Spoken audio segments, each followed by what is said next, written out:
Well, hello there. My name is Dave Vila. I want to welcome you to this new edition of News and Views broadcast by Access LaPorte County on Public Access TV Channel 99. We are a weekly public opinion program addressing local, state, and national topics and issues of interest to the Michigan City and surrounding areas. Opinions are the views and the responsibilities of those making the comments and do not necessarily reflect or represent the views of this program or its co-producers. We will adhere to broadcast rules, but absolutely no one's First Amendment rights to freedom of speech or freedom of the press will be either muzzled nor denied.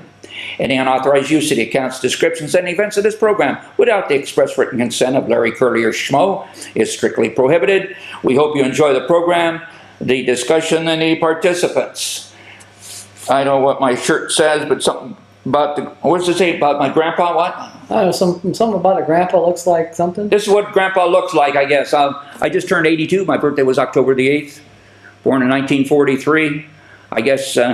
And since we're on the eve of Halloween, I decided to dress up. No, you're not on the eve of Halloween. This is Halloween. This is Halloween? This is Halloween. Hey, I'm a day late and dollar short. Hey, that's normal. Just call me. When I was on a baseball team, I always played the position of left out. Bob? Well, let me answer that this way. There was a guy that graduated from IU under Bobby Knight, got drafted by the Los Angeles Lakers, spent almost 5 years on the Los Angeles Lakers, basically on the bench. But Bob Knight taught him how to have discipline, how to get to the plane on time, and do all this. When they asked the Los Angeles Lakers, why do you keep that guy? What was his comment? Or the coach of the Los Angeles Lakers, what did he say? Because he'll get to the plane on time and he'll bring somebody with him. So what you have to do is you have to be one of those. 80% of it's showing up. Yes. Yeah. You can't play if you're not there. Again, I watch the market on a daily basis, and I noticed one thing that that involved my meager finances is that I have a military disability, and I get a monthly check. Well, because the downturn of our government, supposedly the soldiers and sailors, it was whether they would get their checks or not. Well, I received my check. It's a small amount, but I received my 10%. So that's an indication to me that all of the sailors and all of the military here in the United States has been awarded the money that they justly deserve to have. Yeah, the VA might have had the VA money, right? So I mean, I for those of you who don't, and who have a tight budget, and you may not know because maybe you don't have the facilities to know because the banks are closed. But I believe all the military who are beneficiaries are getting their benefits. Yep. Well, they get so little pay that they have to. Mm-hmm. That's true. Don't get paid enough. But all right, I'm going to start this out. And I'm going to start this out by talking about a federal program, not a state program. But because that federal program is so important to LaPorte County, both Michigan City and LaPorte County residents, and that's the food stamp program / SNAP program. Probably right around 60% of the people in LaPorte County that live here get some amount from food stamps and or the SNAP program. A lot of them depend primarily for their food on the food stamp / SNAP program because of a number of factors, but probably the two biggest, and I'm going to hear about this, I think, from my compatriots here, but hopefully they'll kind of agree with me a little bit. Number one, we are not teaching in our school system, other than the private school systems, the kind of academics that they need to have in order to get the kind of jobs that are available out there and have a solid, decent pay range. Starting, I'm going to tell you, about $30 an hour above. We have a lot of jobs that pay in between $18 to $25 an hour. Now that's nice that they can get a job, they're half supporting themselves, but the problem is it's not enough in order for them, if they've got 1 or 2 kids and a spouse, to be able to support themselves. They have to have assistance with the food programs. Dave, Tony might talk about 30, 40 years ago, we didn't have anywhere near that many people on food stamps, but we had a lot more manufacturing jobs. Those manufacturing jobs have been carved out of the Midwest, specifically, a lot of them Northwest Indiana. The steel mills at one time, I am told, now that counts U.S. Steel, Youngstown Sheet and Tube, Inland, Bethlehem, employed about 50,000 people. Today, I'm told that that total employment is somewhere between 5,000 and 10,000. That is a huge drop in good salaries. Here in Michigan City, Pullman, Joy, held up the economy here. In LaPorte, the agricultural, Alice Chalmers and Whirlpool, and Howmet and a New York couple of Blowers. others, yeah, held up the economy. Those jobs have been lost. We got to get those jobs back. What we're looking at is a lot of people in the $18 to $25 an hour pay scale that maybe they don't get full assistance with the food stamps, but they get some assistance. This really needs to be solved. And right now, I'm telling you that Chuck Schumer is being a real, I'll use the term asshole about this. These people need to get these benefits, and it's throughout the country. And one of the reasons we have to do this is because of all of the manufacturing jobs that have been lost throughout the country. One thing Trump is trying to do is to bring those jobs back, and I think you're going to find that even in LaPorte County, about 50% of the people that are now getting at least some of the benefits from food stamps will be able to get the kinds of jobs that will allow them to go totally off of food stamps and totally off of welfare.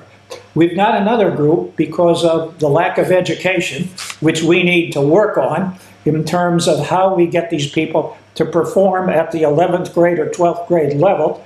And I would say we got to get 75% of these people, when they graduate high school, performing at least at the 11th grade level. Many of them are down at 7th and 8th grade levels. That's got to cease. Or we're going to continue to have a food stamp program. That's sad when we hope 75% will be at the 11th grade level. Well, right now, Shouldn't it be right a now lot we're at- more than that? Tony, right now we're at 38%, which, by the way, is pretty close to the national average. Wow. Wow. I did understand, and I agree that we need these jobs back, and I understand the high schools all around the area are doing a very good job about getting students into skilled labors that I think is going to pay them for the next 20, 30, 50 years. Welders, electricians, HVAC, those are heavy machine operators. Those kind of jobs are going to be here because the problem we have right now with the SNAP benefits and people that need them, there are a lot of people that need them. And what's happening right now is it's not fair to anybody, but the problem with those people needing it and they're working these small, low-wage jobs, those low-wage jobs aren't going to be here. AI is wiping them out by the month, and it's going to only ramp up.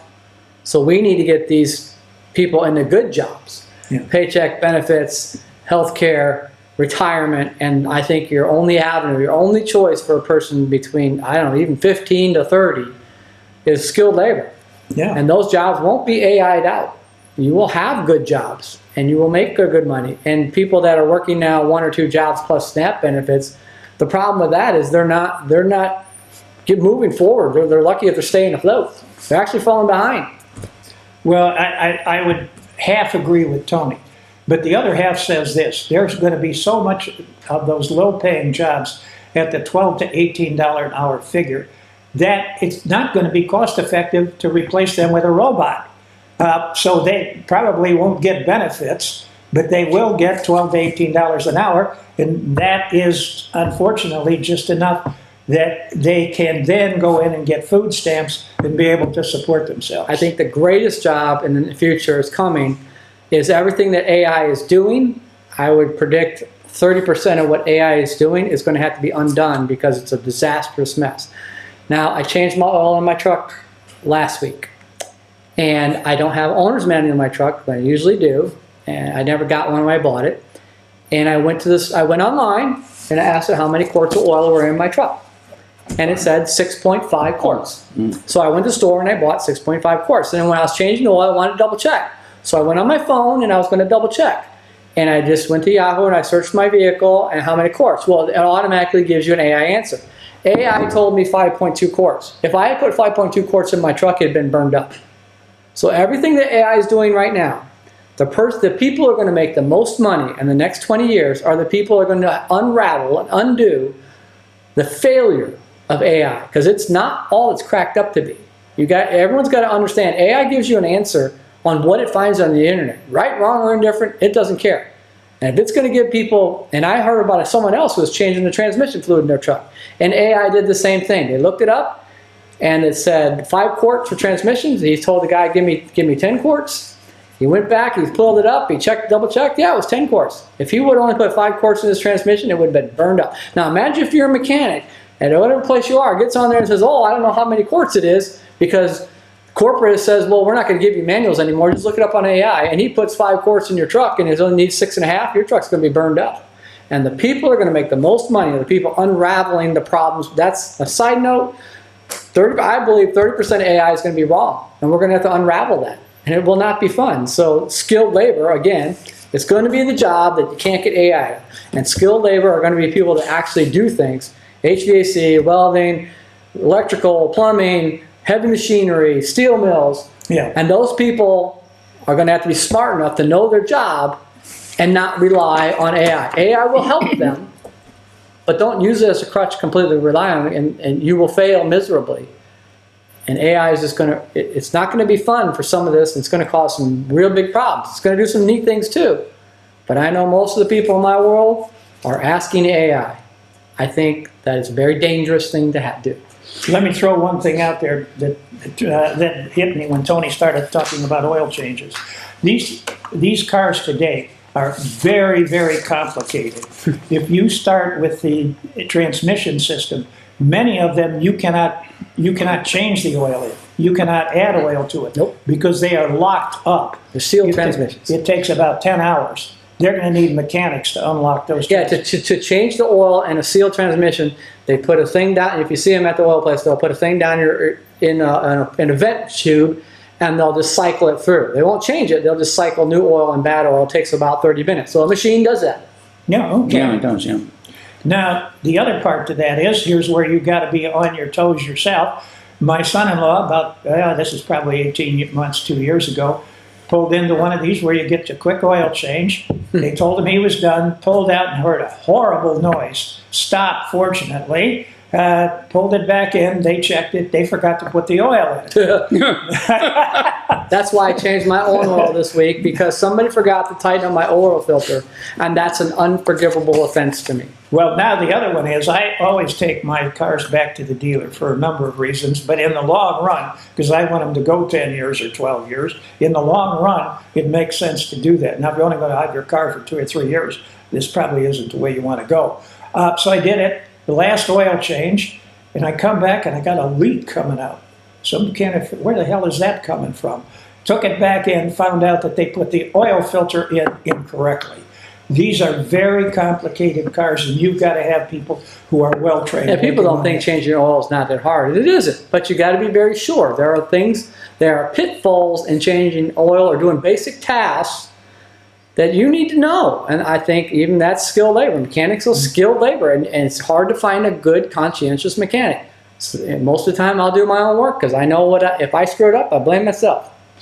I want to change the subject somewhat pertaining to affordable housing. Okay? In my mind... Do we have that anymore? No. No, we don't. But in my mind, at the legislative level, maybe a conversation should be started to basically lay down a pattern of these individuals who rent. A portion of their rent that they pay goes towards a down payment of the property that they are renting from. And maybe the concept of the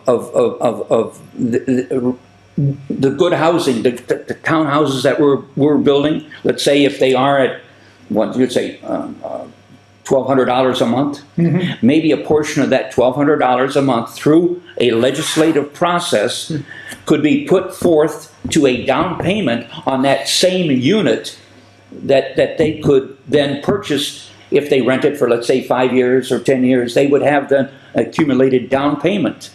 And maybe, yes, this could be considered a form of subsidized housing somewhat, but the state would lay down an edict to say, hey, maybe this is a way that affordable housing can be obtained by by the government working with the developer to say, hey, you're going to rent for me for 10 years, X amount of that rent is available for a down payment on this particular condo or something? I had a developer, and I'm sitting here trying to remember who it was. I don't remember. Local developer, and they did this. Did they? How did it And work? they said that they were going to do this, and people could do the down payment. And they could buy this house or townhome. I don't remember. After 5 years, and I think they told me they had 5 people who started this program, and at the end of the program, no one could fulfill it. They were all failures. Every one of them failed. So they said, we're not doing that again.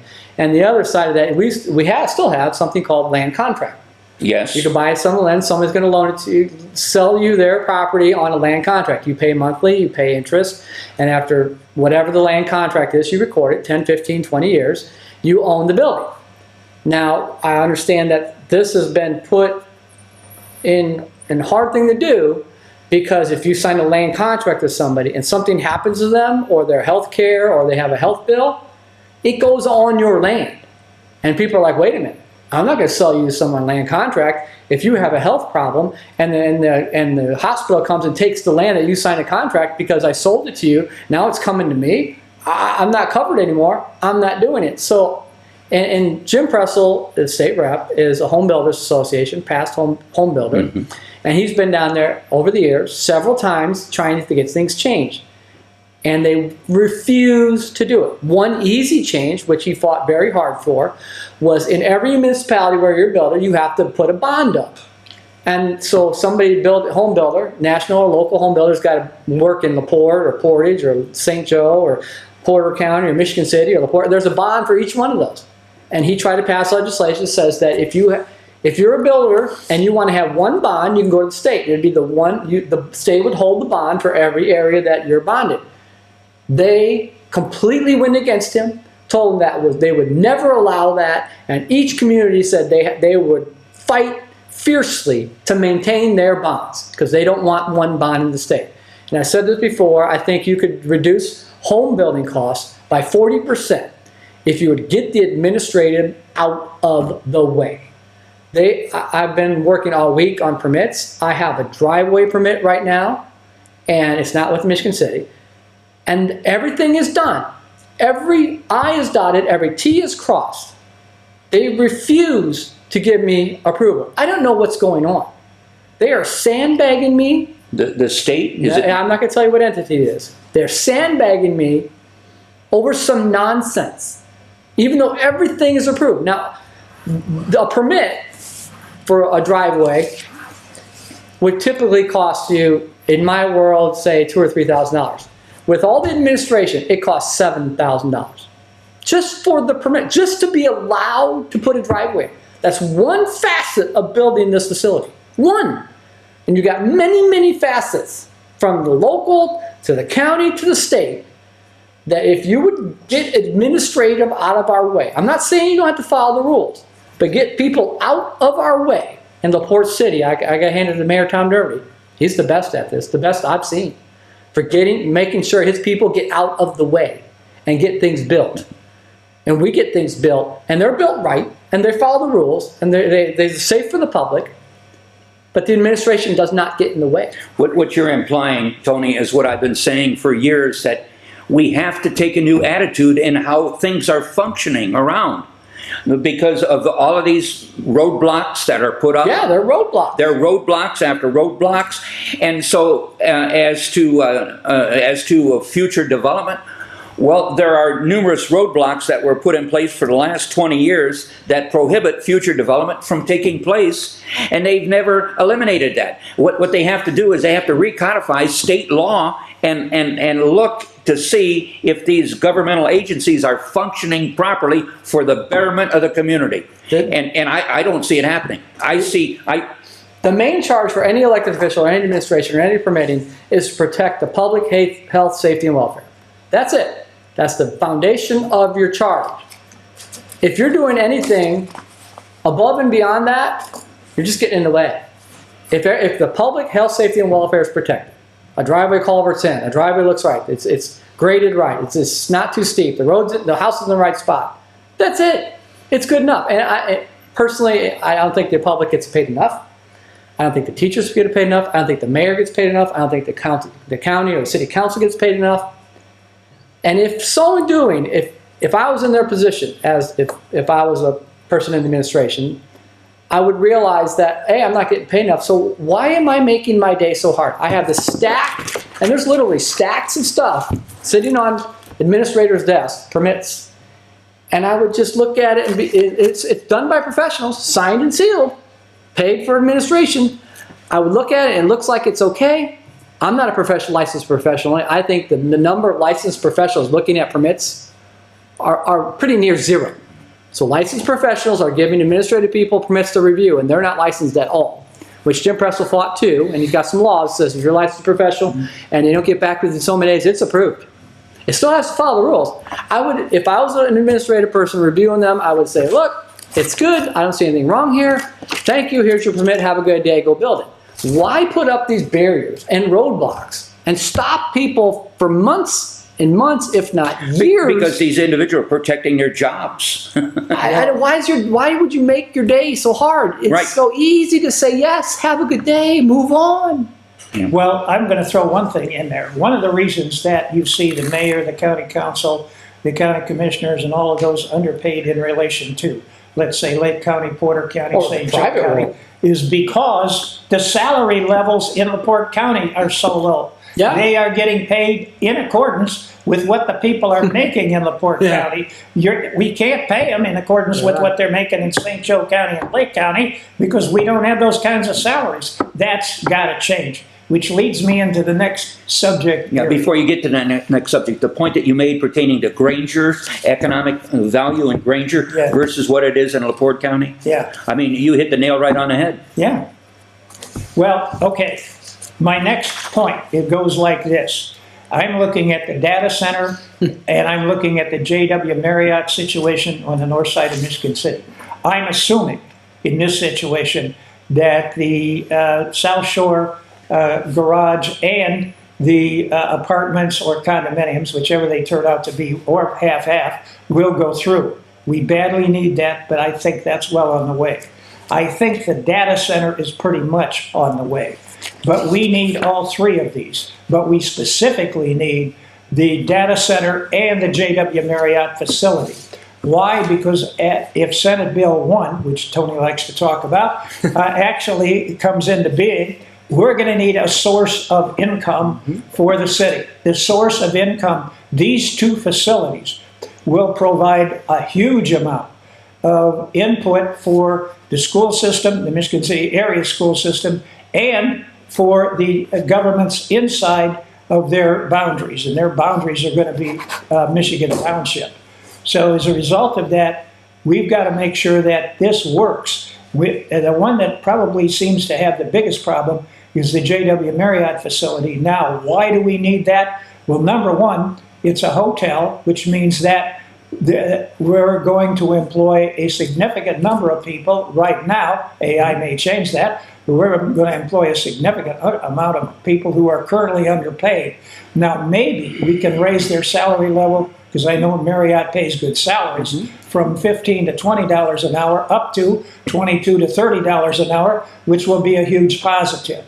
In addition to that, the property taxes that Marriott will pay will be very significant because of the value of their facility. And right now it's scheduled to be in the $300 million era. You put $300 million in a property tax into Michigan City, we're going to collect a lot of money. And they are a very good system in terms of how they run their hotels and how they deal with the public. Now, the other side of that is a potential condominium/apartment complex. We'll see how that goes. But the reason for the hotel being right there is because, and this is throughout the state of Indiana and also a lot of the U.S., is that they have 30-day rental programs. So if you're a condominium or if you're a rental, you have to have a lease for at least 30 days. Where that does not apply is hotels and motels. They can rent for one night, they can rent for 5 nights, they can rent for 2 years. It doesn't matter. But the condos and the rentals can only go for at least 30 days. they put in condos and they put in apartment complexes, and they're going to have a problem that they have to sign leases. That would be the same situation with the South Shore. But the thing I like about the South Shore, and also the potential apartment complexes, is that we will have people who work downtown living there. Maybe we become, in terms of the downtown area, somewhat like Chicago. You don't need a car to get to work. Right now, you need a car to get to work. That's another expense. Go ahead, Tony. I saw Not like Chicago. I want to jump in. I want to jump. We gave Bob a couple of weeks ago. We gave Bob a project to look at a report that was presented to the Michigan City Council. I looked at that report. It went to the redevelopment commission. It was proposed by the redevelopment commission for action that the city council must put in place. Yeah. I looked at that as a layman. Okay. Source of income. Bob made reference to a source of income on Marriott. Do you realize that that tax implement entity that Marriott will revolve within, the bonds are payable up to 40 years. It's going to take 40 years to pay off the bonds on that solar property. Wait, let me finish though. If it becomes a reality, that means that the tax revenue derived from the TIF district that was established specifically for solar will go for the payment of the bonds, and the city of Michigan City, based on that property, will not get a dime for 40 years. Is that good economic theory? Well, I think you're a little bit off. I'm not off. If you read the report, it said... I read the report. Yeah, they disaffirmed everything. Now, if you want to take the report, it was totally disaffirmed, well, be my guess. But that's what redevelopment paid for. They paid for that report. I'm telling you, it was right on there. They disaffirmed everything. I know it, but that's a legal document that the redevelopment commission yeah, it's petition. a legal document. It's been disaffirmed. They're going to go to the judge and say, hey, we told them that we don't stand behind this. So that, again, I'm just saying this solar property's been going on for 10 years. Millions of dollars have been spent in legal fees, engineering fees, rakes and shovels, and any other things you could think of, put up fences and so on, and there's been no progress whatsoever. If there's the 19th of December, will decide whether that property will become a reality. And if it becomes a reality, then the city of Michigan City will be a beneficiary of the funds derived from that property, not tomorrow, not next year. 40 years from now, we'll be getting revenue to help the city. Is that economic development? You will find that there will be a requirement, either put in by the state, the county, or the city somewhat, that certain amounts of those funds will be directed. Not according, if you watch the redevelopment commission meetings, no. No, all of the proceeds from that project goes to pay off the bonds. I could be 100% wrong, but I think December 19th will come and go. Just like the day it does on the calendar. And it still won't be the end of solar. But I want to go back to that point and data centers and Senate Bill 1. My understanding, and people need, I'm sure Michigan City and LaPorte County and the City of LaPorte have all had their best attorneys and their financial people look at this. Senate Bill 1, from my understanding, caps revenue, property revenue, at 3%.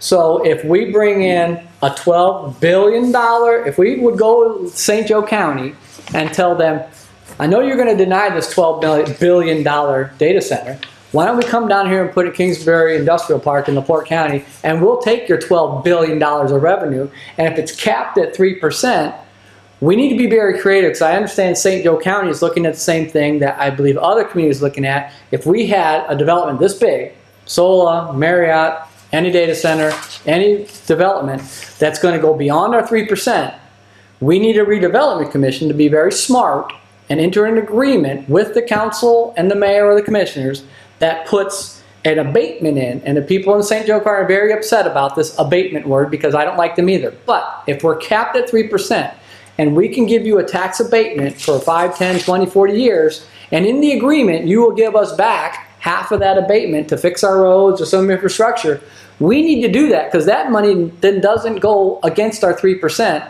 and doesn't go down in Indianapolis, because Indianapolis is struggling. I mean, one of the reports that came out is their next 2 years, they're short $2 billion. When he says Indianapolis, he's talking about the state. The state of government. Yeah, Indianapolis, the state government. It's got $2 billion short in 2 years. So don't think the cuts we have in Senate Bill 1 are the end. They're the start. And if they're going to try to cap our 3%, knowing we get somebody gets a $12 billion data center, guess who gets the money after the 3%? The state of Indiana. We need to capture that here. Now, I'm very upset that the redevelopment doesn't do better with their money, but they have been very, very smart in the city and the county and the city of LaPorte about making sure they have that calculation. If they hit that 3%, they better make an agreement for an abatement or a tax incentive district to keep that money here, because that money then, I talked about this many shows now, if we have to pave roads, we don't go our tax revenue from the gas tax down to the state and comes back to CCMG. We have the money from a development, say $12 billion, and they agree to give us $4 million a year, just like the little small one we have in Michigan City, and we get to spend that money on the roads ourselves. We don't have to go ask the state. We don't have to do the state's administration anymore. We can just hire, who is Milestone now, or Reith Riley, who are the only two people that make asphalt, and the county does this.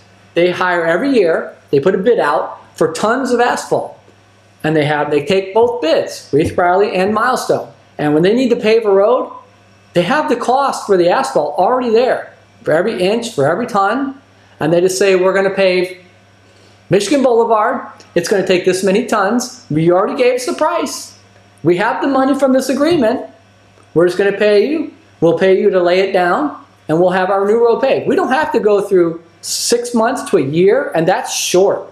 CCMG approval is a short time frame compared to Fed approval, which is at least 2 years, and they give you 80-20. But by the time you do 80-20, your project has ballooned in cost 4, 5, 6 times. And I can tell you this is what happened in the county. Say a bridge, if you want to do a small bridge, it costs you $700,000 to $1 million actual cost.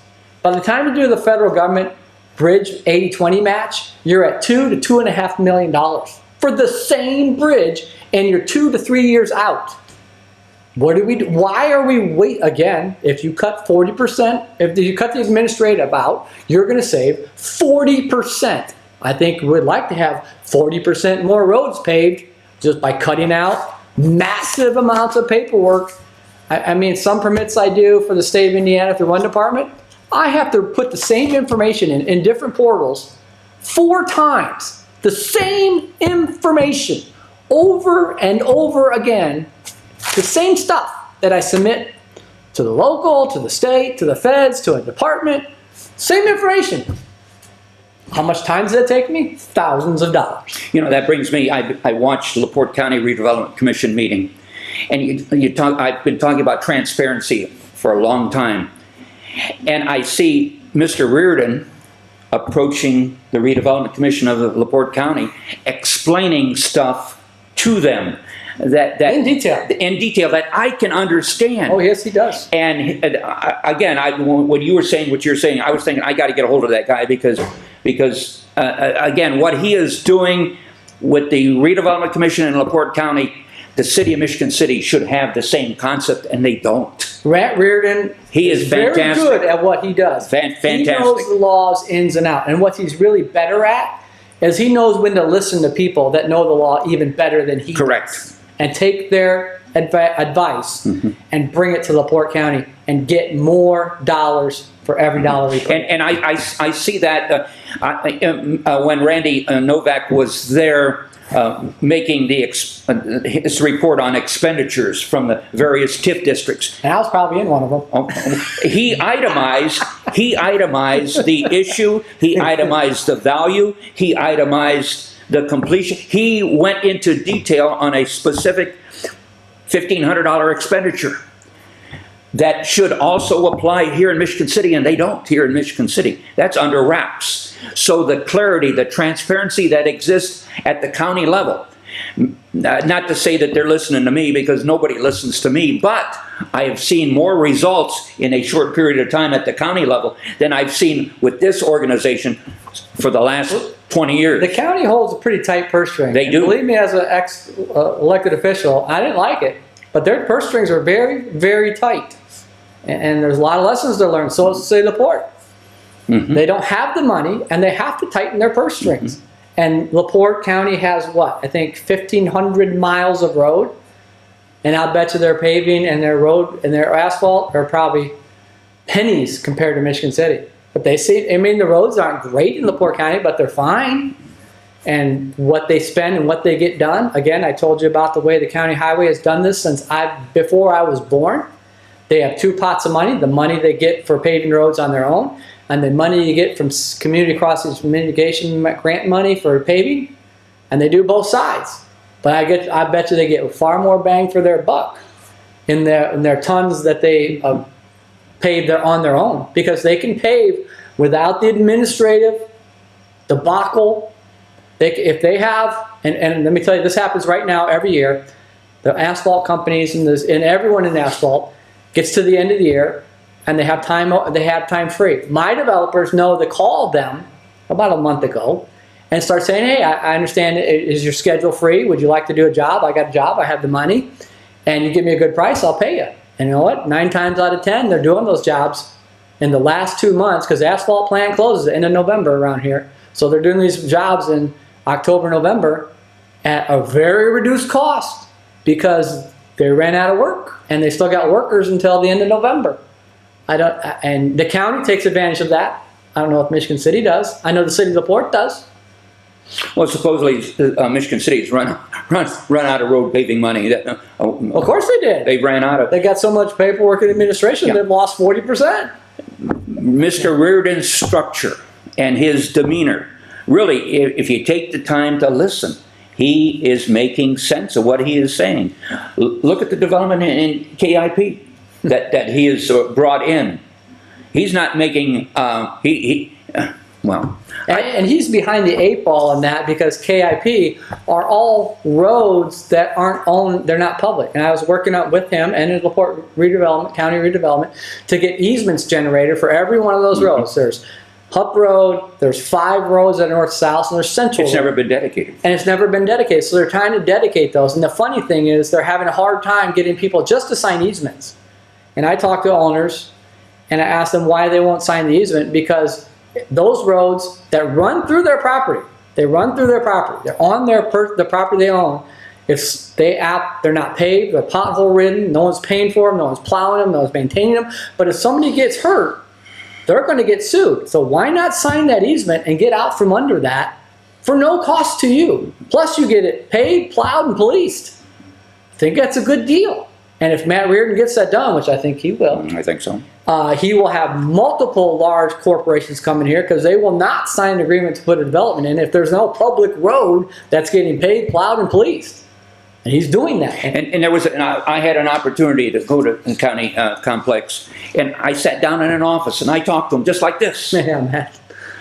That's how personal that guy is. I mean, He's busy. He was taking, and again, he didn't know me from Adam, but he's taking notes, and he listened to me.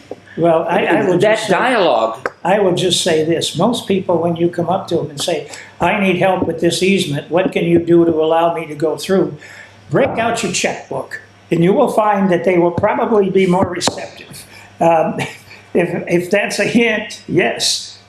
Because they got the easement, they got the rights. You're trying to go through their rights. Yeah, but if they got to pay to plow it, maintain it, and pave it, and police it, it's not a check directly written, but that's money they're saving every year. Plus, it increases the value of their property immensely when it becomes a public road.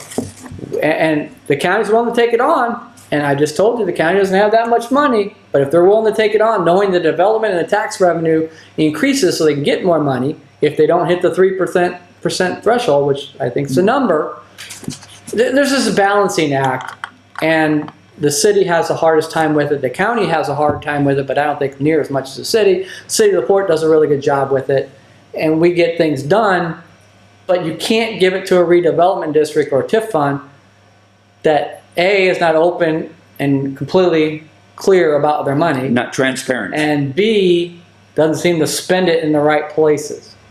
I want to talk a little bit more about the data centers. Because Yeah, we're going to get $12 billion data center? I'm with Tony on this one. Oh, I When hope. St. Joe County turned that data center down, we should They haven't yet. The council's going to vote. They're the okay. last person. The county council is the last one to vote. Everyone else has voted no. They're the last vote. Well, if that's the case and they turn it down, we got to be right there to talk about Kingsbury Industrial. Oh, yeah. That's a perfect place for it. I think we've got the water. I think we've got the electrical systems to be able to handle that. High tension And power. so that would be a huge positive for LaPorte County. We then have one in Michigan City, one in LaPorte, and one in LaPorte County. And what that would do for our taxes would be humongous. As long as we don't hit the 3% threshold and have the state of Indiana take it away from us. That is not fair in any way. I don't know why they came up with this maximum threshold. It's not right, because before, and you had Mike Schultz on, there's two parts of our property tax, right? The property tax we get, and then there's a growth quotient. Now, if we don't do the growth quotient, we don't get it. But now I guess the state's telling us we do have too much growth, we don't get that either. Really? And Randy Novak had a little article in there, and he was 100% right.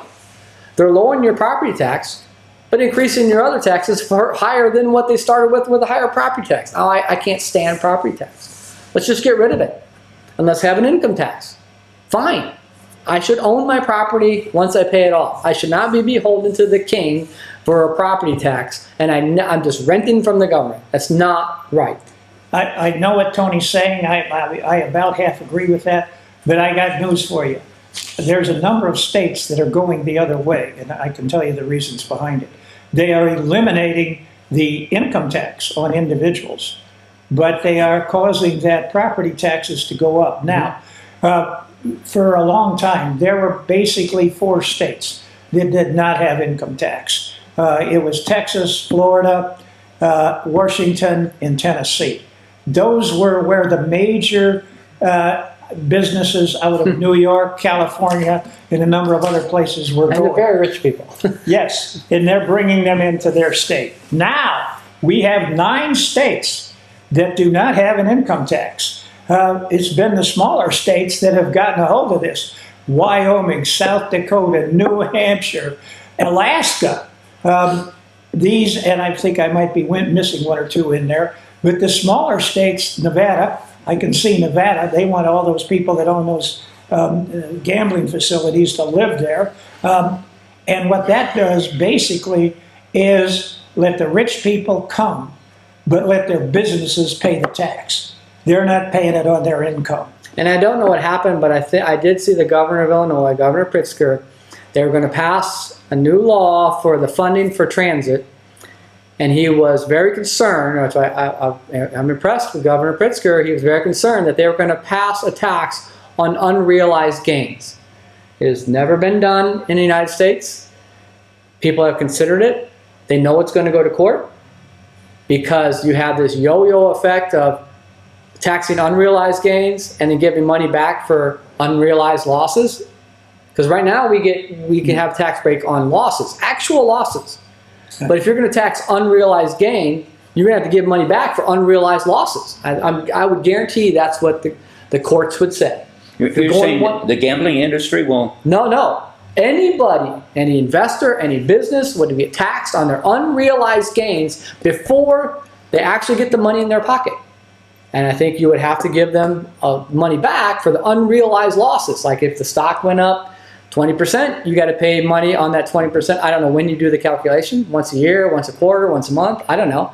But if your stock went down 20%, is the state going to give you 20% back on your unrealized loss? The governor says... The amount of money you pay on lottery tickets. Yeah. The governor was saying, that's a good point. If I go to and I bet $1, oh no, it's $2, right? $2 for one lottery and $5 for Mega Millions. Powerball's too, $5. If there's a $1 billion jackpot and I bet $2, can they tax me on that $1 billion that I might have gained? Okay.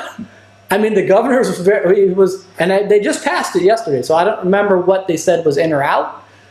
But to go to unrealized gains, it's very dangerous because you haven't realized you don't have the money in your pocket, you don't have the money in your account, you have not. Now they're saying, well, you have the stock and it's increased value, so you should have to pay that money on this stock. But if it decreases value, they give you money back for your unrealized losses because you haven't sold the stock. It's just sitting in your account. And then if you talk about, which we've talked about before, which is crazy, cryptocurrency, those could swing 10, 20, I saw a cryptocurrency come live and it went 9 million% in one day. Is that an unrealized gain? I think it would be. That's what a penny will do to you. It also went down.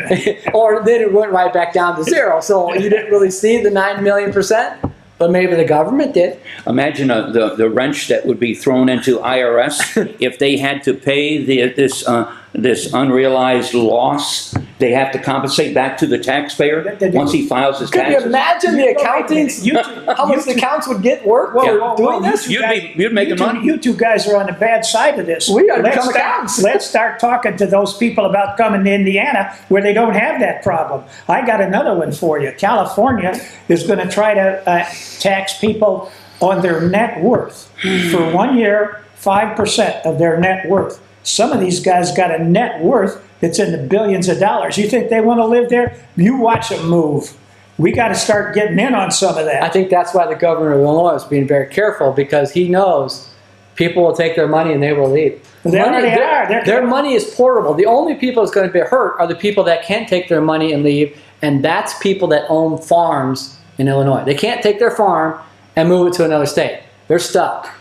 But people with big billionaires, and what was the billionaire, the commodities guy? He left, and other people are leaving. But how can you apply a tax on a paper loss when it just a sheet of paper? I mean, there's no value in this. It's a paper loss. What do we call that? In accounting. Kabuki theater?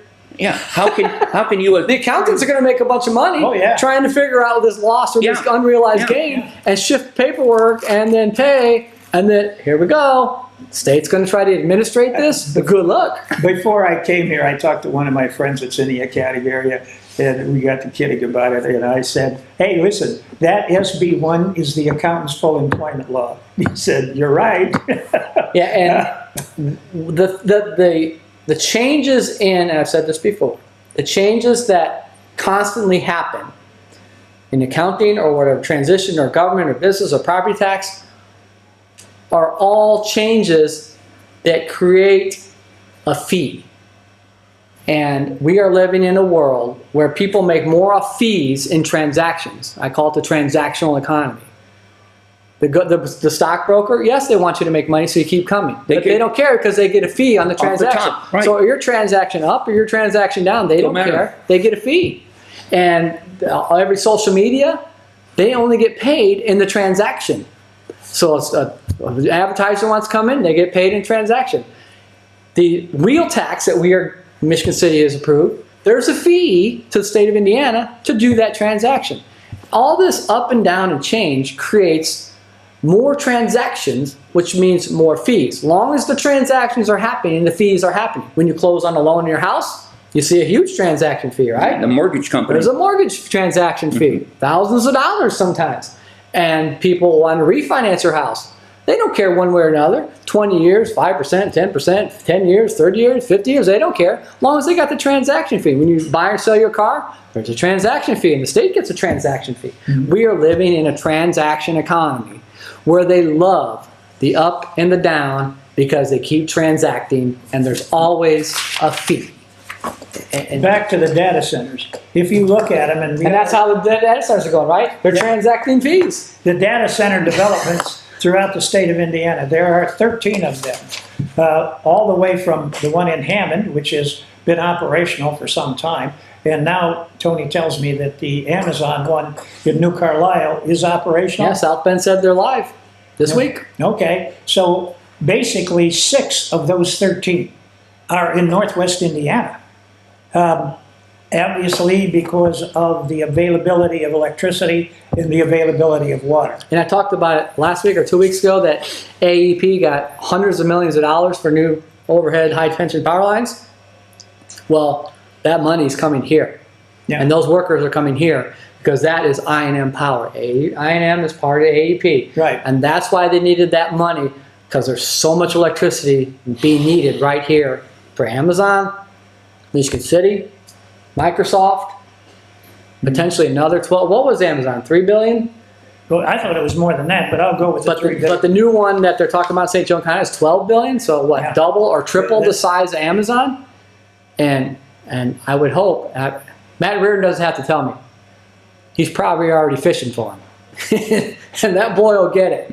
And he probably knew that these roads in KIP being dedicated would help him get. My question is there sufficient water coming out of those wells that KIP has to use? I don't think KIP has sufficient transportability, but I think the well capacity, they could drill a well anywhere in KIP and pull water. I believe the water table in South County, by calculation, is actually above the ground. There's so much water.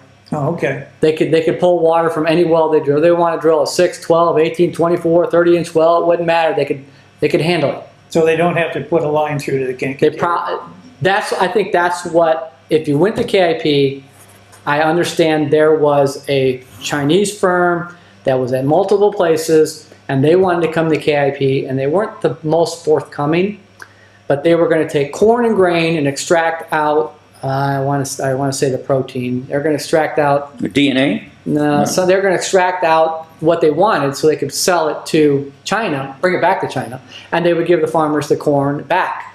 The problem was KIP couldn't give them the water supply they needed at the price they wanted KIP to sell it to them. Kingsbury Utilities would not commit to a price that was so outrageous it would bankrupt them. So that went away because they need water. Yeah. And they need a special kind of water, but I don't think a data center needs that kind of drinkable water. They just need, they don't need water that's good for human consumption. If you're extracting something out of potable water, they don't need that kind of water. They don't need treated water. They can just take water for cooling. They don't care. If it comes from the ground, it's good water.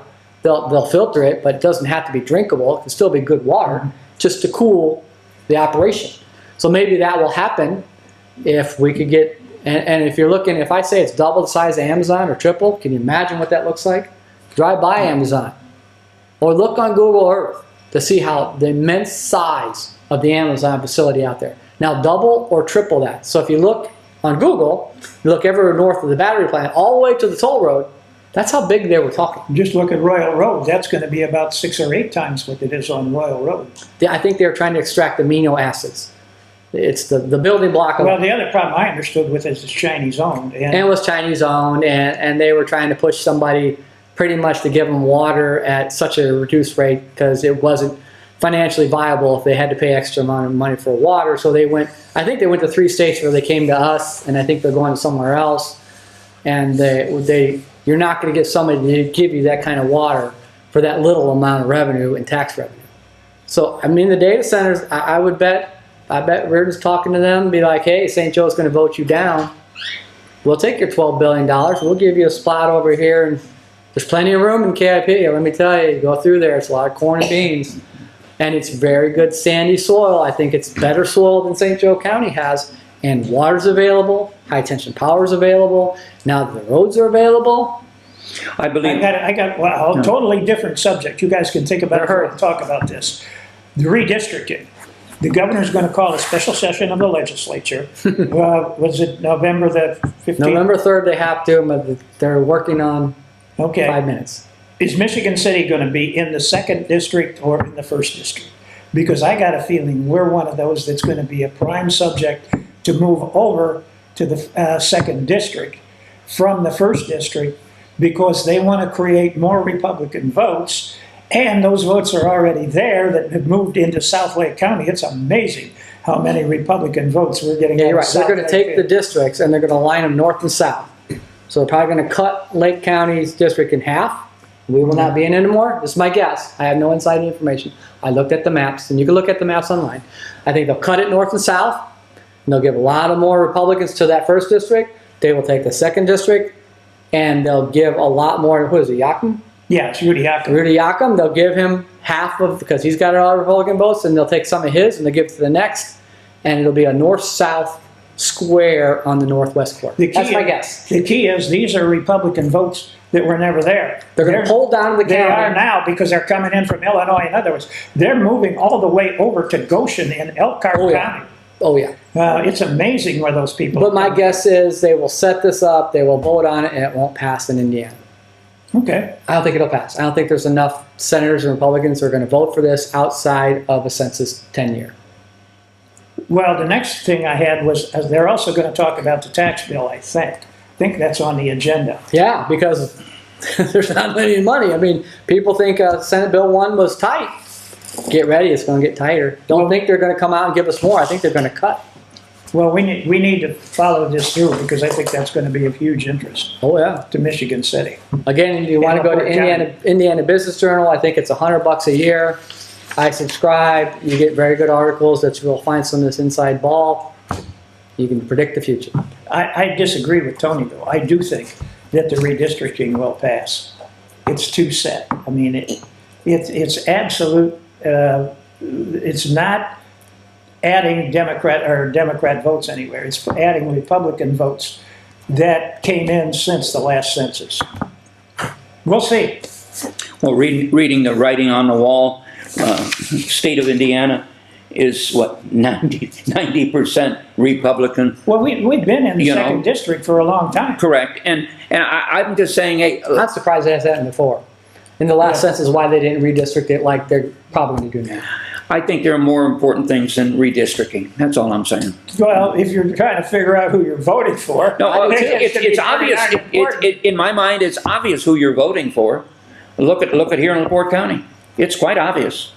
The writing's on the wall. Well, yeah, if you live in LaPorte County, with the exception of Michigan City, they're voting Republican, Michigan City, but it's not near as Democrat as it used to be. Now, the reason is that those Democrats haven't switched to Republican. They're just not there. The Republicans also have lost They're votes. just not voting. We're getting They're not down to there. We've gone from 45,000 down to 28,500 over the course of the last, My prediction is I think they need to be very careful because Donald Trump will not be on the ballot in 4 years, and it's a whole new ballgame. And we'll see. We'll see. So vote to redistrict. I think you be careful. We'll see. I believe Trump has made enough inroads in making the United States take a new attitude. I think things are going to change. Oh yes. Things definitely are going to change, in my opinion. Us Democrats are on a slippery slope. They'll be fine. Well, it remains to be seen. Again, I'm a registered Democrat, but I believe in what Fetterman is saying. Fetterman is talking about cooperation. And when you have an entity when you have a group of Republicans or group of Democrats that are not in the same vein as the Republicans are, again, people will vote with their pocketbook because when they find out that their food stamps have failed to materialize, that's going to ignite quite a few votes. Yep. My closing comments, I want to thank everybody for watching. Your input as to improvements or criticism of this show is greatly appreciated. Please contact show's tribe co-producers Bob Pollock, Tony Hendricks, or Dave Bila. You can email them with your comments. You can email Bob at skrpollock@gmail.com, Dave at djbila1@hotmail.com, or Tony at emailagm@yahoo.com, or you may address your ideas for the lackadaisical approach of our staff writer, Sarah Bellum, this week. She didn't want to do nothing.